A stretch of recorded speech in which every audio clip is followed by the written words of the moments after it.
Okay, BrewTube, it's going to be a video blog. Should be fairly quick. The title will probably be Double Check, Triple Check. I thought I double checked, but apparently I did not. Here, let me see if I can reach this. Alright. This bad boy right here is a pin lock gas side with a dip tube. Just the way it ought to be. Dip tube, 2 pins, right one. This is not the one from the keg that's in the Keezer at the moment. I swear I double checked. And when I first carbonated the keg IPA, I was like, it's making some funny noises. But they didn't last for too long. A lot of bubbly noises. A lot of bubbly noises. What in the hell is all the bubbly noises? Brain not working. That's because the gas is going down the dip tube and coming up in the middle. Well, the only real downside to this is that I have to purge all the pressure off the tank to switch the tops and switch them,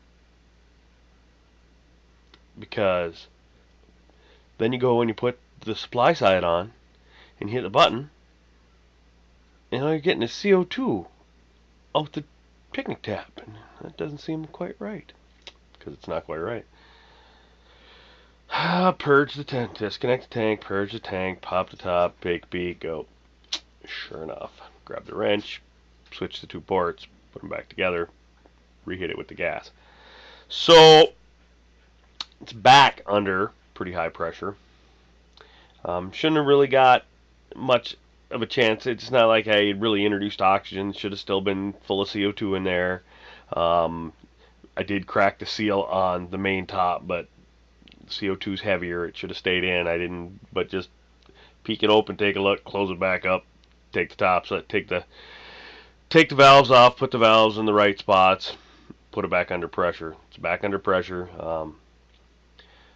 Now it looked carbonated when I drew a pint, but it's been under like 30 pounds for about 18 hours. I did not expect it to be carbonated yet. It's starting to get carbonated, and I was waiting to see, how does it taste. I did draw about a half a pint of mostly foam. I'll let that settle, and I'll give it a little taste test. Suppose I should taste test it on this video blog. Just a second. Okay, well, we paused about 10 minutes and let it settle. Pretty cloudy. It's also the first pint. Not much head retention there, but once again, not very carbonated yet. It certainly smells hoppy. Now, this is the stuff that was hopped with wild hops, and it was hopped with whole leaf hops, and it was hopped with a fair amount. It was not dry hopped, but it got hit hard at 60 minutes, and it got hit hard at 30 minutes, and it got hit crazy at 10 minutes. Enough that it made a huge mess in the pot. So let's see what it tastes like.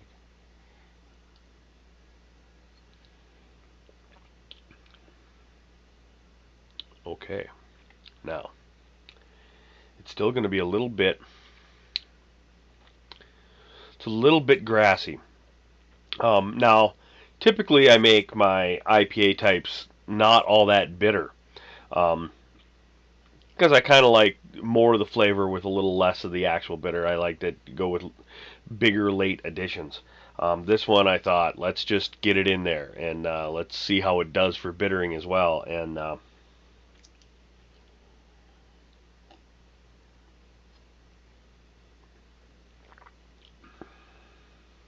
that's nice. That's nice, but that's not timid by any stretch. I'm going to have to come up with a name for this one. This one might be Jackalope right here. This might be Jackalope, but I don't know. I have to look at the grain bill. I'll tell you what. The problem I have is that there was fair amount of different stuff in the grain bill that probably didn't need to be there if you're going to be this hoppy. If you're going to be this hoppy and this bitter, you might as well stick to 2-row. You're really not getting a malt character in there, and so unless as it ages or as it warms, it gets a little more malt character. We'll see. But this was going to be a 2-minute video blog, and it's now a 5.5-minute video, and I haven't put intros and credits on it yet. So, 17. Cheers.